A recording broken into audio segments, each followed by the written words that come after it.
How's everybody doing? So I didn't get to see his hands. That was going to be my first question. Does anybody ever mind? Is this, You, obviously, you're way ahead of me. I'm going to dumb down the speech a little because that's like way advanced over there. DK? It's good stuff. Advance and back up, just make sure it's working. All right. All right, you got it. All right. So Andrew gave me a call. Andrew, thank you very much for inviting me here. I really appreciate it. This event each year is being around the Derby. Closer to the mic. Being around the Derby is really great. But again, I want to thank you for bringing me out, and thank everyone for showing up here today. My speech is a short speech. It is hopefully a little bit interactive. Andrew asked me to speak about my experience, how I got into crypto, and the fact that I did mine, which is really what I think I try to sort of save myself from. So I'll tell you a little bit about that. I do consulting for companies, and I called it the persistent climb, and I think you'll hear a little bit about why here as I go. I started with this quote from Churchill because if you took a picture of my career or my life in general, I started out as a young boy who had cancer. So stumbling through life, but still standing on this stage before you, feeling just about as blessed as a man could feel, that's my entire life. Still can't hear me, huh? It'll straighten up and get closer to you. All right. Can you hear me now? All right. Commercial out of that. So just picture a fellow stumbling through life, and then he stands before you as grateful as he can be. That's me. So a little bit about my road. I had a print shop at the age of 19, so this entrepreneurial spirit is in my heart. You know, I had a nice career. I stumbled into a job where I was working with the Navy SEALs. Those guys were inspirational. That got me into quality. I started the Six Sigma program. If you know what that is, it's kind of something that Jack Welch made really popular, and companies save hundreds of millions of dollars by implementing these processes to improve quality and to improve productivity. And so I rolled out the program at Amazon.com, and I rolled out the program at Fidelity Investments, and had this great career. But again, the stumbling comes in. I lost my eyesight in 2013, and that was a huge challenge. So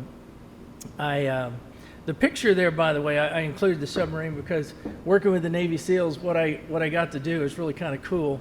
It's one of those conversation pieces if you want to talk about it later, because most of it's declassified now. But that little thing on the top of the sub, I built the little small floatable one that goes in that. It's like a little dry dock that it parks in on top of the nuclear. So that was kind of fun. Anyway, my eyesight, as I lost my eyesight, I kind of panicked. How did I get into crypto? Well, I had been reading about it. I'd been looking at it, and you have a career where you go in and you talk to thousands of people in hundreds of departments, and you're improving things and you're reading things every day, and suddenly you can't see. Your life changes dramatically. And so I heard about crypto. I liked the concepts, and so I decided to dive in and cash out my retirement and jump in. Well, I'm one of those people that I'm not shy about my failures or talking about them, and my jump in was a massive failure. I met a guy that was supposedly the largest Bitcoin miner in the country, in North America actually. There was a special on CBS about him. I flew up to meet him in Washington. I walked his properties. It was really impressive. And then it all fell apart. The details of that are not important. What's important is, here's another, brick wall in my road of success that I had to overcome again. And so what I wound up doing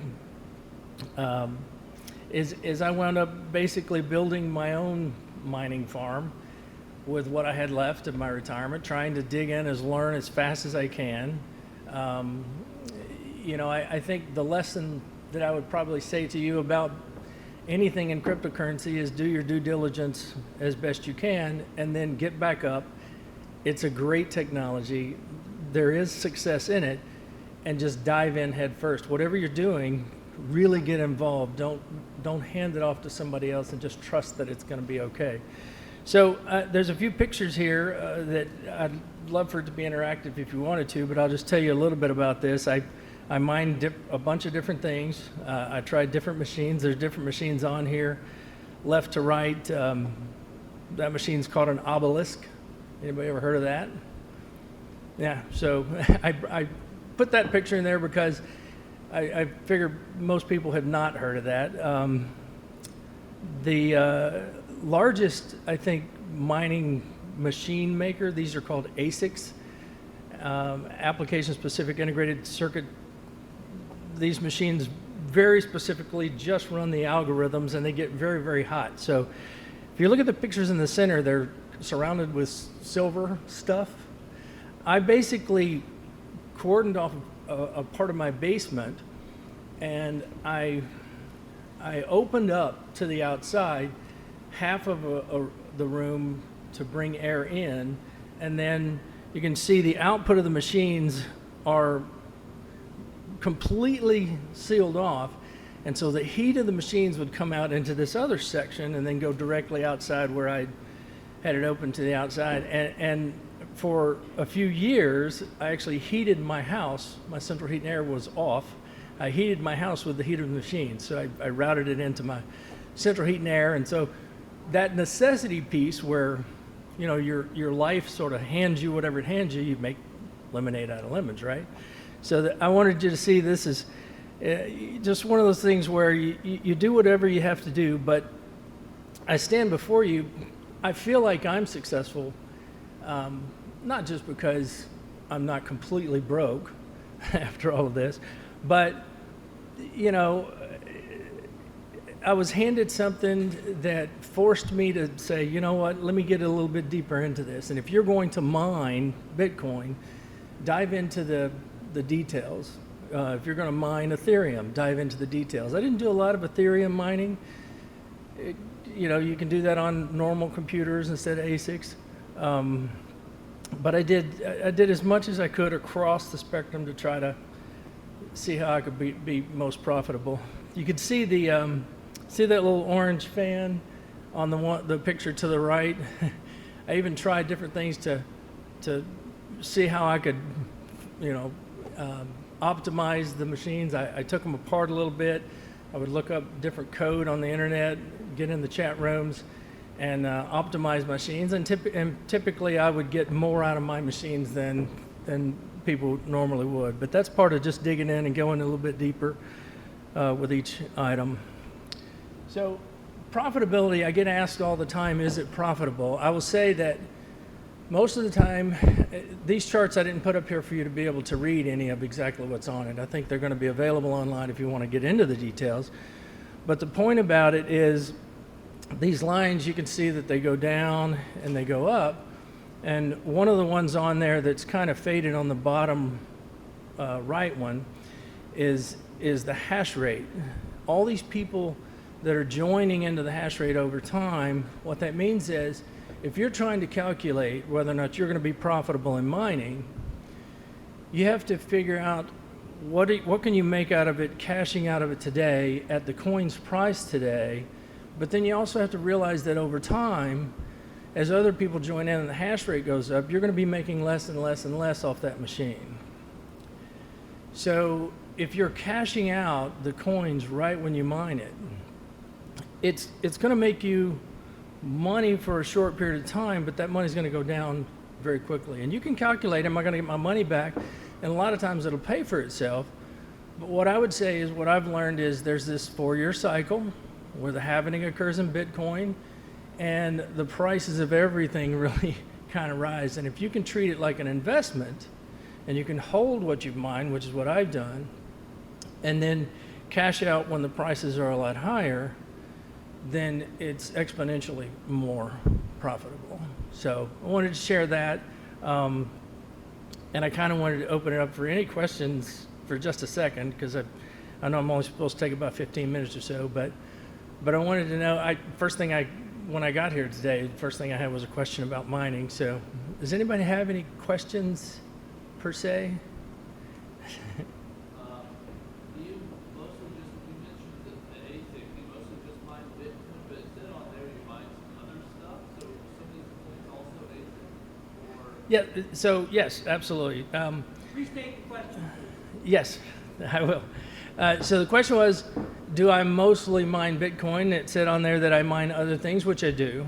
I actually mined Bitcoin the least. Now, the investment that I was going to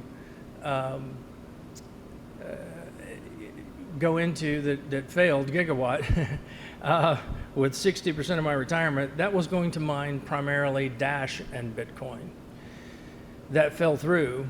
And what I came back, my primary mining was a coin, and this is not a financial advice, go and mine this, but the thing that I mined the most back then was Sia coin. So that red machine is called an obelisk, and the foundation, the Sia Foundation, came out with their own machine because if you have heard of it, this is another catastrophe in mining. The Dash cryptocurrency, they had an attack. Basically, Chinese came out with their own machines and really kind of took over a lot of the mining, and they were really destroying the profitability of the machines that first came out, and a lot of investors were upset about it. And Siacoin was trying to avoid that, and so they created their own machines with their own algorithms so that that couldn't happen to them. So that's one I mined. Litecoin, there's a few on there that you can see, and I can answer questions about them. I even did a few things with owning master nodes that are not proof of work, they're proof of stake. And the difference in those two, if you've heard those two terms, proof of work uses these machines. You have to, really run them to solve these algorithms.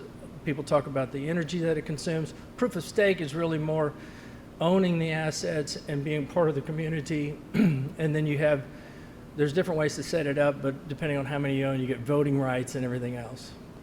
So it's a good question. Any other questions? When you and I were talking about this a while back, Bitcoin was around 4,700, and I asked you, was mining profitable back then? You told me something to the fact that, I just want to reiterate that, you might be breaking even or losing money mining right now. but Yes. You're mining just to get it and hold it, Yes. and then sell it when the price is right.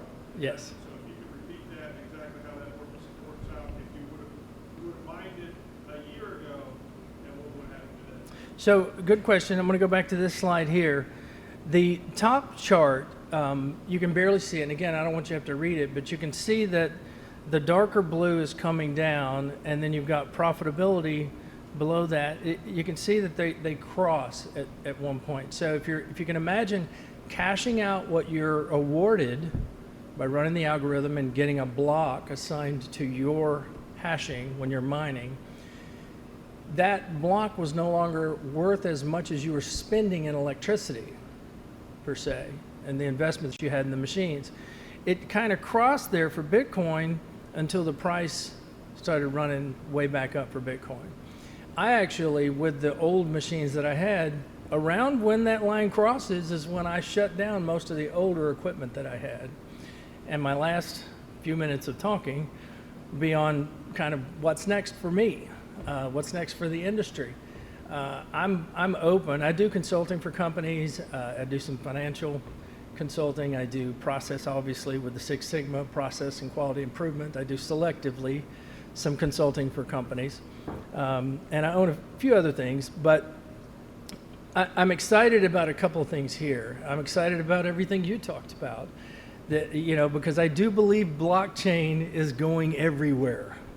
It solves a lot of problems. It's much more efficient. And so I'm excited about the industry. And I included the top chart just because you can see that it goes like this exponentially. What it has to do with is just decentralized storage. The idea that Amazon can shut down somebody that they don't like because they run their servers, that's a centralized organization saying, I don't like what you're doing. Decentralized apps, storage, the freedom that you just talked about earlier. I think that's where everything's going. You can see that people are getting involved, and that's just this year where you see it rising. The last thing I'll bring up is one of the guys that was in the original investment with Gigawatt with me. He's an early Bitcoin mining person way back 2009 and 10. But he's joined in with a couple of icons in the industry, and they're capturing, you see the gas that's burning off there? They're capturing waste from energy companies, and they're converting it into mining. And then they went a little further to really look at what is your excess energy not being consumed by the area that you serve, and it automatically routes it to Bitcoin mining so that they can actually take energy that energy companies are creating and allow them to create profits from that, where today it's just being wasted. It's really cool. I'm not invested in that right now, but I just wanted to bring a couple of those up because there's so many things like that are out there that I think are exciting. Yes? So based on your experience, what do you see are the biggest risks in mining? What are the biggest risks in mining? Yep. The question is, what are the biggest risks in mining? I think being overconfident or getting involved at the wrong time. So if you look and say, you know what, I think I'm going to base my profitability off of Bitcoin being $150,000. Well, it's not $150,000 today. And so if you really go in with the idea that your profits are going to be absolutely certain, then I think that's a bad idea. So buying in with the idea that you're going to make money before you can make it. So for example, Bitmain, I bring them up again because they are one of the largest ASIC producers in the world.